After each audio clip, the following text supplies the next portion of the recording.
Shalom and welcome to another in our series of podcasts from Temple Beth Am, a dynamic center for conservative Judaism in Los Angeles. This is a recording of Rabbi Adam Kligfeld's weekly Rashi study class. It's Isru Chag Shel Pesach.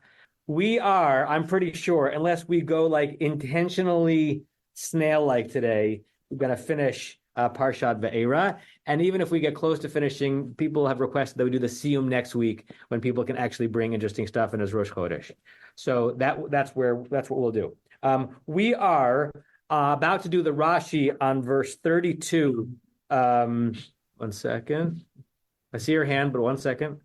Verse 32 of chapter 9. We read verses 31 and 32 together and then went back into the Rashi on 31. I want to read both verses together again just to remind you where we are. We've been working on this for a few classes, and there's one more Rashi comment. We have dealt with some of the material in the Rashi comment already. That's fine. But we're not going to read it, as they say, inside. The two verses were the hapishta, the flax, the hasaora, and the barley, nukata, were smitten, perhaps, and we're not going to go back into the two different words that could mean, but they were damaged by the hail. Ki hasora aviv, because the sorah was already in springtime, the barley was already ripening. The hapishta givol, and the flax was in the bud. And again, we suggested that because they were ripening early, they were already sturdy enough to be damaged. Right? They were strong enough to have like a stalk. And once you have a strong stalk and you're producing a fruit, that's when you're subject to damage. And then the next verse, v'hachita v'hakusemet, but the wheat and the what do we say the buckwheat was spelt? Lo nuku, were not smitten. Ki afilot hena, because they were afilot. Whatever afilot means, we can infer that it means some kind of invulnerability because they were soft, because they were new, because they hadn't yet gotten to the place where they're actually producing anything, right? This is actually very relevant to discussing right now in the Omer, where we are celebrating and counting the early ripening of the barley that ripens early. Wheat, we're not counting Omers of wheat, we're counting Omers of barley. Okay, so we're about to read verse 32. Rick, you had a hand up? You're going to have to speak loud because they can only hear you through my microphone on my computer. Hi. So it's just a schedule thing. I wanted to appeal to the group if we can move it to 9:30 next week, because I'm in tefillah with the middle school 8 to 9, and then the little kids 9 to 9:30. I'll be there, but I'll be in the sanctuary. Thanks, but no. You Sorry. can't move it? I cannot move. Okay. All right, Rick. Come up to Rosemary, nice and loud. I just wanted to say that I talked to somebody in France, which is in agriculture. Normally, the barley they cut it at the end of the June for animals for food, and the wheat is ready in end of July. So I thought maybe from point of Rashi, he's in France, you will know that's how it was. Yeah, absolutely, great. Okay. Let's jump into the Rashis. I'm going to read because I'm the only one who can be heard really well. Ki afilotena. The first thing Rashi says is me'ucharot, late, right? So we sort of, again, inferred this already from the way Rashi described that aviv is an early ripening. It must be that the reason why these were spared is because they were barely plants yet, right? Like, if hail comes down and the seed is still in the ground, hasn't yet produced something that can be damaged, it's protected by the ground. Va'adayin hayu rakot. They were still rakot. What's rach? Soft. They were still soft. They weren't hard enough to be breakable. V'cholot la'amod bifnei kasheh. And they could therefore stand, or I would say withstand, in the presence of something hard. And what was the hard thing? The hail. Ve'af al pi shenemar, even though it said back in verse 25, V'et kol esev hasadeh hika habarad. Look back at verse 25. Even though the Torah said very clearly about 8 verses ago, Vayach habarad b'chol eretz Mitzrayim. You can all look at the verse that the hail had smitten or had hit all the land of Egypt. Et kol asher basadeh, everything that was in the field, me'adam v'ad behema, from human to animal, v'et kol, remember we talked about the kol, v'et kol esav hasadeh hikabarad, and every plant that was in the field, the hail had hit, v'et kol eitz hasadeh shiber, and it pulverized every tree. So if you say, but wait a second, the Torah, we take the Torah's words seriously. The word kol means all. Parentheses, we've had at least one Rashi before so far in this parsha where we saw that kol sometimes doesn't mean kol, sometimes kol means rov, sometimes all means some. Rashi is going to say something similar here. And if you quote back to me that the Torah itself said that everything that was in the field, the barad hit, yesh lefaresh pshuto shel mikra. You can explain the simplest meaning of the text. I love it when he says that because Rashi rarely explains the simplest meaning of the text. So sometimes sometimes, as we said, just a cigar, just understand it the simplest way.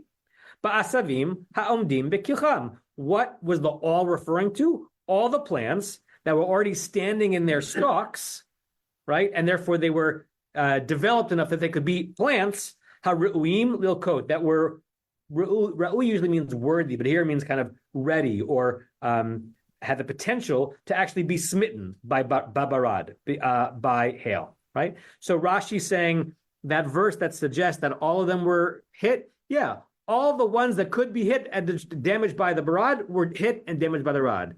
We're not referring to the ones that were not going to be vulnerable to the barad, to the hail. Okay, last little piece by Rashi, Umidrash Rabbi Tanchuma. In the Midrash of the Tanchuma, which is one of the collection of Midrashim on the book of Shemot and other books of the Torah, Yesh me rabotenu shenechlaku alzot. There are some amongst our sages who disagreed on this. Disagreed on the meaning of afilot. It doesn't mean early. It's not about the fact that they weren't liable, subject to be demolished. V'darshu ki afilot, and they explain the phrase ki afilot, Pilei plaot, playing kind of a alliterative word game. Even though in the word pele, which means wonder, nifla, wonderful, the aleph, pei lamed aleph, is critical to that root. Sometimes we play midrashic word games on how words sound, even if we know that the etymology is not the same. And then, as you know, because we discussed many times, sometimes the third letter of a root, even if it's actually part of the root, you can still play games with the first two letters that are shared. So afilot sounds like pilei plaot, wonder of wonders, miracle of miracles. I wonder if that's the source of wonder of wonders, pilei plaot. Na'asulahem, a wonder and a miracle. You don't have to rely only on the science here. It's not that they were late blooming. Late blooming. They could have been damaged, but a miracle happened in one more place where God pushed against nature, shalolaku, and they weren't hit, even though they could have been hit. Why Rashi adds that is very interesting, right? And I don't have an answer to it. He didn't need to. Like, those of us who've been studying Rashi, we're satisfied by the first answer. It makes sense. This is an agricultural moment. He's describing an agricultural reality. In France in the 11th century, apparently that was the case. We didn't need any more. And what are we adding to our understanding to bring in the midrash that says that the reason why the second verse tells us that the wheat and the spelt were not smitten is not that they weren't smiteable yet, but that God performed a miracle so they wouldn't be smitten? Why would God perform a miracle within and against his own plague, right? So you can ask an interesting meta question. Not only you can ask a meta question on the Tanchuma, the midrash he's quoting, as to why that midrash exists, but you can also ask a meta question on Rashi. Why does he feel the need to add this here?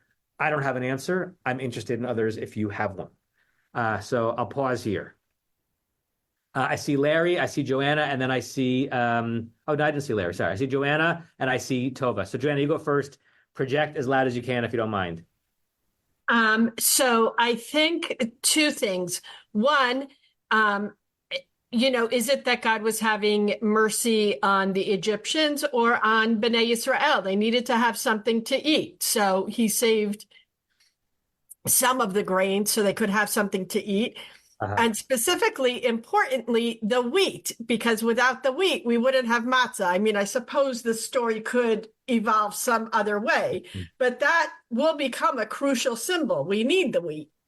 Nice. So even in utter destruction, God was compassionate and God spared. I'm reminded of the psukim from Parshat, is it Kitetse, that talks about the restraint that a warring army has to have when creating siege works, and that you're not allowed to cut down fruit trees, right? That even when you're trying to defeat an implacable enemy, you need to have some kind of compassion either for the nature or for the people who rely on the nature. So maybe there's that. And I love the connection that, if all the wheat was damaged, there'd be no matzah for an Exodus night.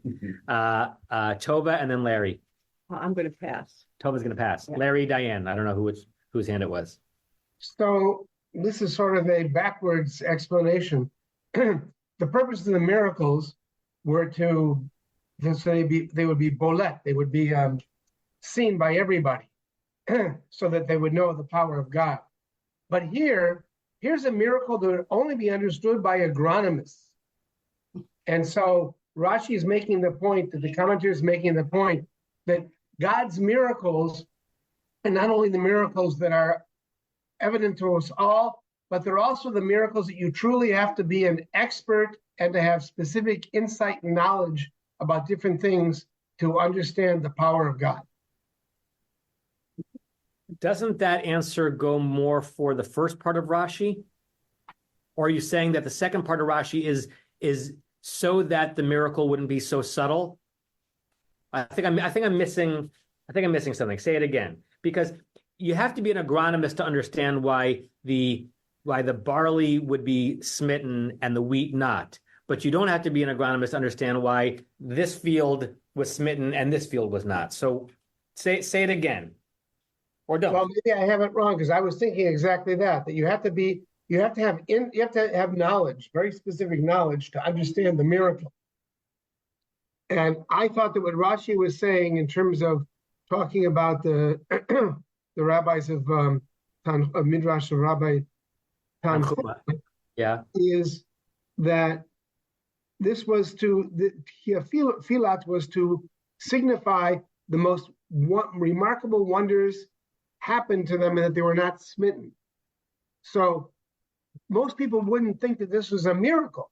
They would just think, okay, the hail came and it destroyed some things and didn't destroy some other things.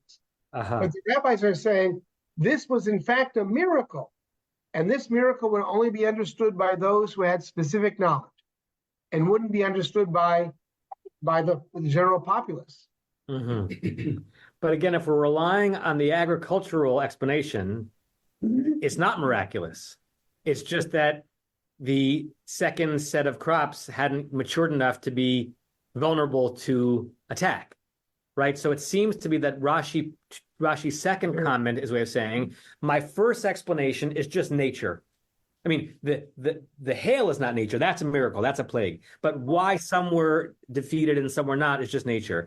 The second explanation is, no, it may, even if they ripen later than the others, not so much, and we're late enough in the season, they both could have been destroyed, but got selectively destroyed only the barley and not the wheat. Not relying on the natural explanation. Something like that. Right. Yeah, I don't have anything else. Okay. Yes, we're going to give a Baruch Haba to Matt. It's good to see you, Matt. In Rashi, we've missed you, and great to have you back. And it's a beautiful sunrise or set behind you. Okay, Rosemary. I think if we look at all the plagues, and we can see two things very evident. One is the compassion. The other one is the occasion to repent. If we look any of the plagues, God has given the strong punishment, but at the same time, there was a little place where people could repent and go away. So even the last one, he just made the punishment just the firstborn to die. He could have killed all the men who were born. So it's just to teach us that in his anger, he has compassion and he lets you to repent. Right. And then going back to the verses about God telling Moses to ask Pharaoh, when exactly do you want me to remove this particular plague? And it's to reinforce the extent to which Pharaoh is not in control. God is in control. God is in even uber control over a world that seems to make sense. Nope. God is able to allow the hail fall here and not the hail fall here. Joanna, and then we'll go to the next verse unless other comments. Piskuni thinks similarly to me in that we need the wheat for something. His answer of the something is different than mine. We're going to read that in an upcoming plague, spoiler alert, that the locusts devoured plants. There had to be something left for them to devour. Right. Is it worth bringing the Chizkuni up onto the screen? I did not prepare that one. Let me see. I think I basically just summarized it, but you can. Okay, hold on. Let me bring it up. Okay, here we go. Okay, so this is Chizkuni on 932. Is it the Afilod? The second comment on Afilod. Chizkuni says Lashon Ophel. Interesting. That's a better wordplay than Pele. Wonder, because the root that means a darkness could be read into that. Lashon Ophel shahayu od ba'aretz velo nir'u. That they were still in the ground. They were still ensconced in the darkness of the ground, not exposed to the hail. Okay, it's the one above I was referring to. Okay, do you want to read it since you've looked at it? It's on the screen. You muted yourself, Joanna. The wheat and spelt had not been ruined. This emphasized that because later on in the Torah writes that locusts will devour anything that the hail had not ruined. Somebody might have argued that what is written here has already been included in the words describing all the grass of the field as having been destroyed. In order to forestall such an interpretation, the Torah first exempts the wheat and the spelt by explaining why these species of plants had not been ruined by the hail. They had been too small and soft to be affected. Basically speaking, hail destroys hard plants and locusts consume soft plants. That last line is really interesting, right? We talked about several patterns you can see inside the plagues and the particular progression from one to the next. And he's linking Barad and Arba. Is that 7 and 8, right? That we might just think of them as one bad thing upon Egypt after another. And he's saying the Barad destroyed all the things that were sturdy enough to be destroyed. Locusts eat anything that has any kind of growth attached to it. So that's interesting. Tova. I think it's interesting, especially because of what's coming up, that we have in this little lesson that what is hard and stiff is more fragile and more subject to being shattered and broken. And then we return immediately to Pharaoh hardening his heart again. Yeah. And there's a really interesting parallel there. Yeah. Very lovely association. Maybe also we can extend the association to the way that God is going to be describing us for the desert as Am Kshe Oref, right? So stiff-necked that we're fragile, that we're brittle. Instead of bending, we break. Yeah, that's a very nice association. Thank you for that, Tova. Stevie. Yeah. It's not working. Yeah. So this is a bit of a stretch, but I did look at the Tanchuma, and it seems that the reason they give for saying that, because they sort of conclude with the second opinion, that is because we have this pasuk that says, right from verse 25, Et kol ezev hasadeh hika barad, that everything was struck. And I think somewhat similar to what Toa was saying, there's a message that even if everything's getting struck, right, like God can still spare certain things. Yeah. And like that's maybe a metaphor that's the Midrash is trying to draw out, though it doesn't actually say that. Yeah, and in lots of representations of and writing about and philosophizing on power, you can probably think of examples in your own mind. The greatest execution of power is the withholding of it when you could have not withheld it, right? The emperor's thumb up was more powerful than the thumb down, because everyone knew that The thumb down actually meant live. The thumb up. Thank you. Thank you. Yeah. So the emperor, it's like the Bulgarians who do this when they mean yes and this when they mean no. The sparing was the greater execution of power than the killing, because everyone knew that he had the power to kill. This is a very, very loaded association. but sometimes we can't control the associations in our minds. Remember, there's a very, very intense scene in Schindler's List where Oskar Schindler is speaking to Amon Gut, the commandant of Plaszow, played by Ralph Fiennes, and Schindler is trying to talk to him about the power of pardoning, right? And that to indiscriminately kill all the people in the camp, that's easy, right? But what makes you a powerful commandant? Your choice not to. And it's a terrible scene where after Schindler leaves, Gut is like speaking to himself and pretending to pardon. I pardon you. I pardon you. I pardon you. He's like pretending to pardon. And then the next scene, you see him shooting Leszek in the courtyard after the boy who had been, taking care of his stable. So he's not able to pardon, right? But it is the pardoning that is in some ways is more bolet. That was the word that you were talking about before, standing out. So back in the text here, perhaps the reason for the Midrash is to show that God is not only so powerful that God can plague, God is so powerful that God can partial plague, God can pardon. Joanna, is your hand up again or still? Again. Okay. As we're having this discussion about being hard and being soft and what's vulnerable and what's not, all of a sudden I remembered that quote from the Talmud about, I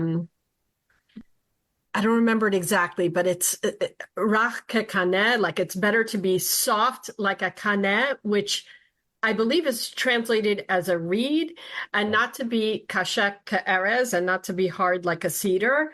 Correct. And so if kaneh is in fact a synonym for suf, there's a very interesting thing about crossing through Yam Suf and becoming the stiff-necked people, and I don't know, an interesting interplay there. Yeah, I think Tova made reference to that before, at least obliquely. Actually, I think there's several versions of that quote. I think One got into the Simpsons. got to the Simpsons. I don't remember if kaneh. I don't remember if reed was the example of the stiff or the bendable, because reeds maybe it's because reeds can blow in the wind and not turn over. But yes, that is a piece of Jewish wisdom. Elon, is your hand up? I conjured that in my mind. Stretching. Okay, it's like an auction. Sold. Okay. Great. Let's go on. It seems that people on Zoom can hear when people at the other end of the table are speaking. Is that true? Okay. And then people in the room can hear when people on Zoom. So I guess we can invite people to read. So anyone want to read verse 33? I'm opening this up. I'm not calling on someone. Who wants to read? I can call on someone. Matt, read verse 33, please. Starting Maftir. No? Hold on one second, he says. Hold on. Matt's getting there. Okay, I unmuted. Okay. And now I have to go back to the thing. Hold on. Sorry. Okay, it's okay. I got it. Okay. Vayetze Moshe me'im paro. Wearing a kippah, obviously. Wearing a river expeditions hat. Me'im paro. I mean, Moshe was wearing a kippah when he said Vayetze Moshe. I got it. You think Okay. I've heard that joke before? Just saying. Vayetze Moshe me'im paro et ha'ir vayifros kapav el Adonai vayachdelu hakolot v'habarad umatar lo nitach arza. Good. Okay. All right. So tricky syntax in the opening of the verse. See what you can do. v'yatza Moshe me'em paro. So Moses went out from around Pharaoh, from the presence of Pharaoh, let's say, from the city, and he spread out his hands to God, and the thunder and the hail ceased, and the rain did not fall down to the ground. Right. So fall there is a good replacement word in English because that's what the sentence begs. The question is, what's the verb nitah? I don't know what it means, except No one does. Okay. You're in good company, right? You look means to operate. With a chet. So. Look at the onkelos. Umitra, the rain, dahava nachet, that had been nachet. Nachet in Aramaic means to descend, to go down, yored. The Bnei Nachuta in the Talmud were the ones who would descend into the lower areas of Babylonia, go back and forth between the land of Israel and the land of Bavel. So they're reading it. Onkelos is reading it as just a translation. Some word means to go down. We're going to see that Rashi has a disagreement. That the preposition / direct objecting in the beginning of the verse is a little strange, right? We don't have to linger on it because we know what it means, but it's a strange construction. Usually the verb vayetze, the verb latzet, is an intransitive verb in Hebrew. It requires a preposition to leave from something. In English, sometimes you can use the word leave or depart as if there's a direct object. You don't need the preposition, but I think the preposition is implied. Like, I departed the city. It really means I departed from the city, right? It's just an implied preposition. In Hebrew, you almost always have the preposition here. So the question is, what's the et ha'ir? Et either is a direct object or it means with. It doesn't mean that Moses left with the city. In order to read it as a direct object, we have to read the vayetze here as a transitive verb. He exited the city, but even there in English, there's a intransitive quality to it. But there's something about the fact that the city is the object of his leaving. And he also left from the presence of Pharaoh. Just an interesting construction. We know what it means. We're not sure exactly why it's written that way. Rashi doesn't say anything about it. Onkelos translates it directly, meaning he translates the et ha'ir as tayat karta, right? Which is the same thing. Yat means et. Karta is city. Like this is my mind recently seeing the images in Colombia. The Nature Karta, the extremist anti-Zionist Haredim who counter protest against Israel. They are Nature Karta, the guardians of the city. Karta is Aramaic for city. Okay, so that's the first part of the verse. He extended his hands to God. Vayachdalu hakalot. Chadal means to seize or to stop. We had that earlier. We talked about how I think the first use of that in the Torah is talking about how Sarah had seized the ways of women, and yet she was able to conceive and have a child, and the precipitation no longer descended onto the earth. Okay, questions or comments beside ones we've raised? I see Marshall. I see Tova. Just Alter's translation of the word nitah is a word I don't know, but I'll give you the word anyhow. Sluiced, Sluiced. So what's the whole phrase? It didn't sluice? And the rain were not sluiced earthward. Sluiced. I don't know what it means. Sluice. Sluiced. Sluice is like a Come down waves. Down waves, yeah. Coming down in waves. Yeah. Okay. Or it's a mining, when they're washing the gold out of the mountains, they sluice it down the channel. The sluice is the channel, yeah. Tova, and then I see people on the screen. I just happened to be reading about climate change in Iraq yesterday, and a pastoralist there commented about the rain, seeing the rain come down, but it was so hot that it vaporized as it hit the ground. And that's what this image makes me, like it's falling, but it is not moistening. It's not, actually bringing anything to the earth. Almost like the inverse of when we used to get so excited in Connecticut when we wake up to snowfall and school might be canceled, but the ground wasn't yet warm enough to hold the snow. So the snow would fall, but then it would disappear. Yeah, no snow. Right. Okay, great. I see Larry Diane, and I see, is that Rick? Yeah. Okay, Larry Diane. Yeah, I want to go back to the beginning because I'm hung up on the on the prepositions. Okay. So I'm reading this completely differently than everybody else. But, and my question is going to be, where were they?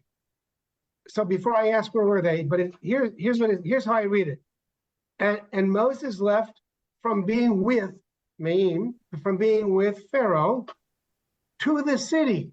I don't understand why the et here is from the city. I often argue that we can't translate prepositions.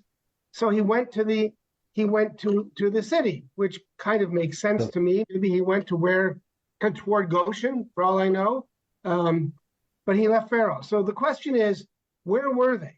And I think we weren't told, but I know that in verse 27, Pharaoh called to Moses and Aaron. So they went to the palace, and the palace is not in the city. So I don't think that Moses could be leaving the city, because I don't think he was in the city at all. Why do we think the palace wasn't in the city? Tova, help me. I don't think the palace. As far as I know, if we assume that the capital is Ramesses, the palace was in the city of Ramesses. But the palaces were usually built, if not in, at least very close to, essentially contiguous with the cities. They weren't isolated from the cities. So I'm intrigued. Unless we're really saying al tikra ze el ze, meaning don't read the verse this way, read it that way, there's no way to pull from those words that the city is being approached here, because unless we're saying that there's a missing word, what's that? Likrat or something like that. So it contradicts verse 29, which says, Moshe says, "Tiseti et ha'ir at Rosetta." Yeah. When I leave the city, I'm going to stop this thing. Yeah. Okay. I concede. Yeah. Oh, but that's a good point, Stevie, that in verse 29, you do have the leaving being transitive, right? Seti et ha'ir, leaving, departing the city. Yeah. So that maybe that is a little bit less strange than I initially thought, that he's leaving. It's like the Vayetze has an indirect and a direct object. The indirect object is from Pharaoh, but the direct object is et ha'ir, the city. Interesting. Okay. More, Larry? While you're unmuted, do you want to read, does Kaplan or the other guy you read translate the verse interestingly? Well, Marshall already read the altar, the sluice, but Kaplan, I don't think it's particularly interesting. Moses left Pharaoh's presence and went out of the city. As soon as he spread his hands out to God, the thunder ceased and the hail and rain stopped falling to the ground. Right. So he adds a verb, right? A went, like there's only one verb, but what does he say again? He left and he went out? And he went out of the city. Yeah. That all comes from Et Ha'ir. Yeah, I want to just see how Everett Fox translates it, because he's usually so careful to only say what it says. So I'm gonna share the screen. Okay, 1 second. Everett Fox. Huh? Moses. Look at this. It's interesting. Moses went from Pharaoh, and he renders et ha'ir to outside the city. He doesn't add a verb, but he's kind of continuing this notion that, where was he? It's almost close to what you were saying, Larry, except that he's not going towards the city, but the direction he was going was et ha'ir, meaning leaving from the city to go outside the city. Yeah. Noticed that the word pour here in his translation, and the second half of this translation, and the thunder and the hail stopped, and the rain no longer poured down to earth. Remember that when we get to Rashi, the word pour there, as maybe that is similar to sluice. Okay, Rick. Hi, I looked back the last two times they had Vayetze. So chapter 8, verse 26, the sentence starts the same way, Vayetze Moshe it's not with a Kadma V'Azla, so it's not as dramatic. But anyway, verse 26, Vayetze Moshe Me'im Paro, it's the same thing. And then Vayetar El Adonai there.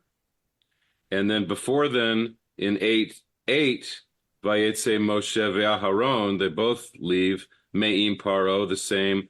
But then there's, and then Moses cried out to God. So this is the only place where it has the Et Ha'ir. Just thought you'd like to know.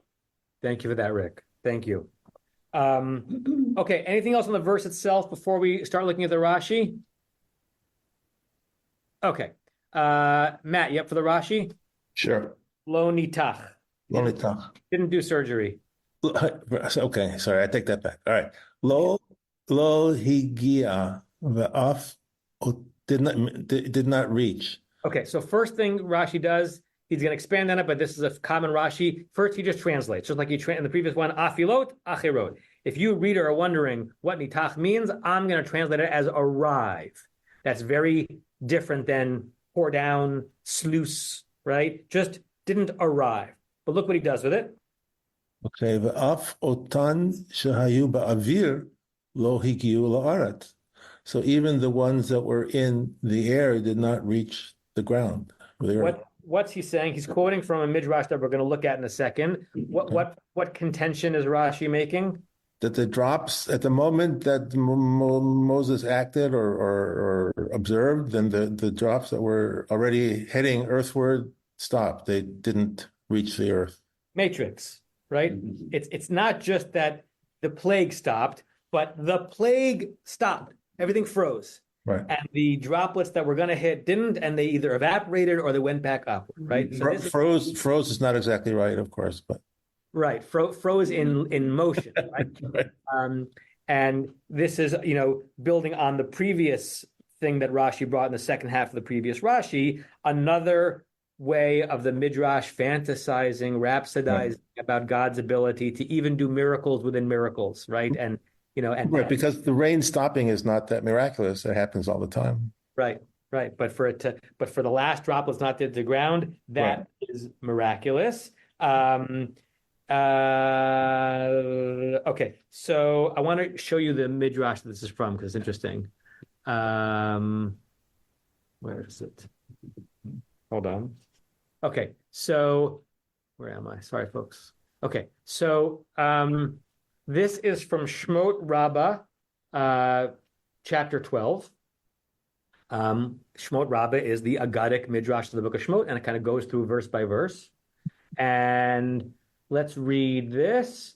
It's on the screen. I know it's a little hard to see. On the right-hand side, Vayetze Moshe me'im paro et ha'ir. So the quoting of the verse. Moses left the city and Pharaoh.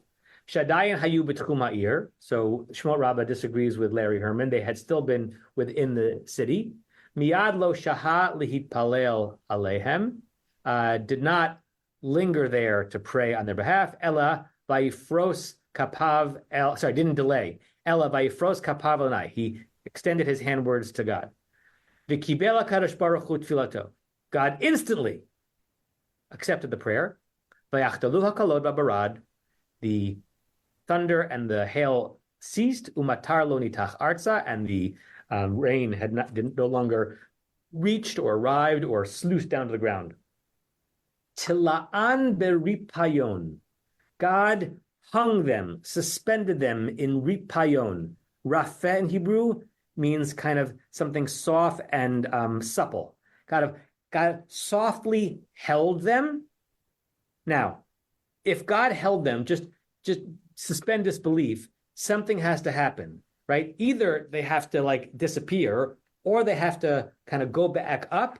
And sometimes the Midrash has this imagination that all equations have to be completed, right? And if these had started to come down, that meant that they were intended to come down. They were just interrupted, which means that at some point they have to eventually come down. Look what the Midrash says. The Ematai Yardu. When did these suspended droplets finally reach the ground as they were intended to once they were released? Bimei Yoshua al ha'emorim.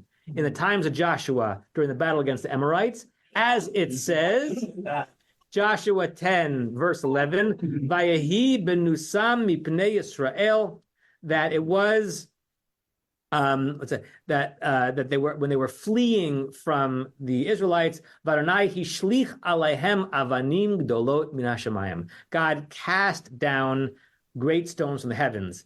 Hasha'ar atidin leireid bimei Gog Magog. So some of them came down to defeat the Amorites, and there were a few left over that God is keeping in Rifayon, in kind of suspended animation. And when it comes to the war at the end of days, Gog and Magog, this crazy prophecy in the book of Ezekiel, which is the Haftorah for something, maybe Chol Moed Sukkot or second day Sukkot, something like that. The rest are going to come down. Right. So this is, alternatively ridiculous or wonderful. The rabbis just being, first of all, knowing the text so well, and just they need to close the loop. They can't leave anything literally or conceptually suspended. So didn't reach the ground. Okay, then what happened to them? Book of Joshua. Sue, you're still muted. Yeah. I'm okay now, yeah? Yeah. Well, I'm thinking about Arthur Stern a little bit, who would always say, but that's so beyond ridiculous. It doesn't say any of it. I mean, when the rain stops, the rain stops. It seems it was here, and now it's not raining. And it's like, it doesn't require so much more discussion about weird hail balls suspended in animation for a few generations. So it just seems... It all seems so unnecessary. I don't really get I don't really get what all of that is for. Not Rashi and the other guy, and I don't get it. Okay, the rain stopped. Boom. Yeah. I think the engine for this burst of creativity or nourishkeit, depending on which perspective you're taking, is the interesting verb nitach. What does that verb mean? If it wasn't a simpler verb, fine. But it's the rabbis frenzied to try to figure out, is there something there that expands our understanding of the story? Or it's not always the story expands our understanding of this religious world that we're living in and this relationship with a God over centuries, right? It's hard to attach yourself to a God that has no body or shape or form. The only thing we have of our God are the stories and our expansion of the stories. Even if we have created them, that's all we have, right? I mean, we do it all the time. What we have are the creations that we have created in our mind of the people and the things with whom we're in relationship. That's what we actually relate to. So over centuries, the rabbis are trying to just build out that cloud to be bigger and richer and more interesting and more wondrous, because that's the ligament that connects them to spiritual life, right? If it was simpler, it would be more honest, perhaps, but it would be perhaps more dried out, and maybe the tradition wouldn't have been able to sustain itself over millennia without a central node. I'm pontificating here, but I think that there is something about the zaniness of the midrashic instinct that is what preserved it. Joanna, Larry, Diane, Stevie. I think also when you look at the verse, the first question is, why wasn't matar attached to the verb vayachdalu? It could have been vayachdalu hakalot v'habarad v'hamatar. And in case you think, oh, maybe matar doesn't go with that verb, it does in the very next pasuk. So why is there a need in this pasuk to separate out matar and give it its own verb? And not only give it its own verb, but I just checked, for the Torah, this is a hapax legomena. This is the only place that this verb appears in Torah. We do see it a few scattered times in the rest of Tanakh. So we're separating it out and giving it a very unusual verb. Why? Yeah. Great. I think that's a wonderful explanation for what's animating the crazy midrashim. It doesn't justify the midrashim, but it's explaining why the rabbis are kind of agitated. And the other places in Tanakh where this verb appears is going to be the subject of the rest of Rashi, which, well done, folks, we're not going to get to today. Larry and then Stevie. Larry, Diane, Stevie. Stevie, you're done? Okay. So I'm 0 for 2, so let's see if I can strike out today. I'm reminded of the Purim story and King Ahasuerus, who had given his imprimatur to the slaughter of the Jews, and he couldn't take it back. So he had to issue another edict. So in this case, God is not stopping what he's already started, and it's actually more impressive. If the storm had just stopped, then as in the very next verse we're going to see, the Egyptians could have said, hey, it was just a storm, big deal. But if they're looking at, whoa, these drops are suspended in midair, they've just stopped. That's really a miracle. Yeah, and can't be pulled back. It's like a bracha levatala. I know I told the joke before about the religious Jew who's being mugged. Do you know this story? I tell you a story. Mm-hmm. The religious Jew was walking down the street, very frum guy, and someone comes up to him, puts a gun in his back, and he says, give me all your money, and I'm going to kill you. And the Jew says, I'm a simple man. I'm a husband. I'm a father. I have a lot of life to live. Please don't kill me. The guy says, no, I'm convinced. I'm going to take your money. And I'm going to kill you. It goes back and forth. And finally, the Jew says, if I'm going to die, at least let me die with God on my lips. Al Kiddush Hashem, sanctifying God's name. Just give me 1 second. So the guy stops, and the Jew closes his eyes and says, Baruch Ata Hashem, Elokeinu melech haolam, asher kiddishanu mitzvotav v'tzivanu al kiddush Hashem. He's quiet. And the guy says, I was so moved by your act of faith in this moment that I decided not to kill you. And the guy goes, You already said the bracha. You doesn't want to be bracha levatala. Okay, that's what you may be thinking. Any leftover hands? Okay, so at least finish this portion of the Rashi, Matt. Okay, but okay, Hagil Aretz. Okay, v'domelo v'titach aleinu ha'ala. Who is that? V'hashvuah. Daniel. Titach aleinu ha'ala. Titach. Oh, I get titach is that natach again.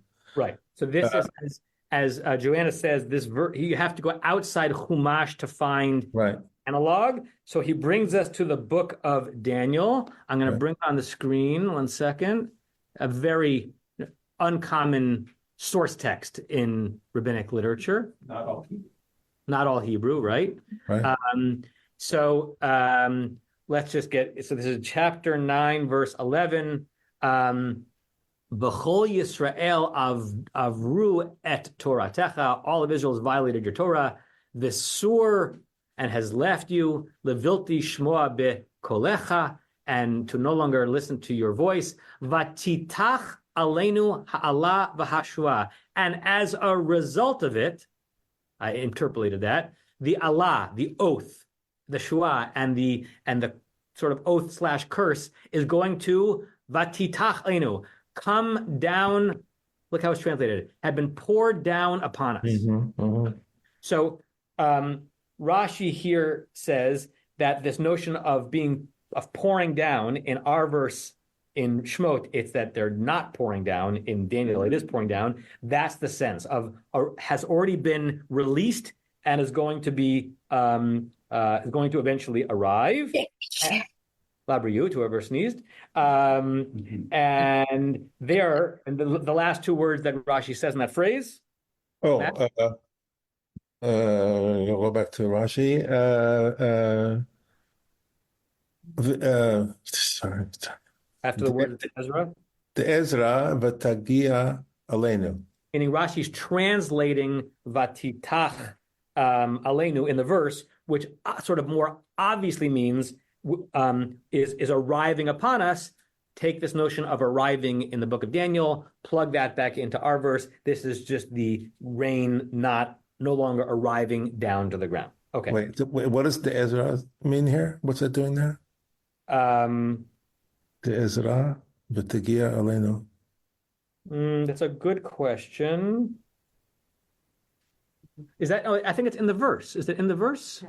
It's after the citation. It says, unquote, Daniel Tet, and then it says the Ezra. Maybe Rashi's adding that that's some kind of curse or oath that the biblical prophet Ezra had said would happen if they didn't follow the commandments. Oh, okay. Yeah. Maybe that. I don't know. Yeah. Okay.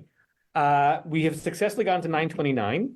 The last thing Rashi is going to do when we meet next week is give us yet another potential etymological underpinning for what Vatitach is. Right, as Joanna said, it's not in the Torah, but there are two places, at least in the Tanakh, where you can understand this this word.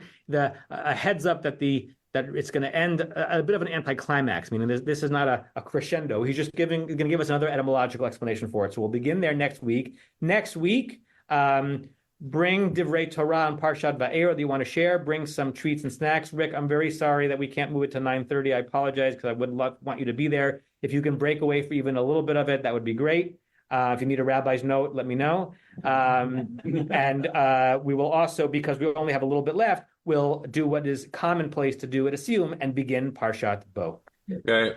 Happy Chametz, everybody. You have been listening to another in our series of podcasts from Temple Beth Am, a dynamic center for conservative Judaism in Los Angeles. If you enjoy these podcasts, we invite you to write a review on the Apple Podcast site or wherever you get your podcasts.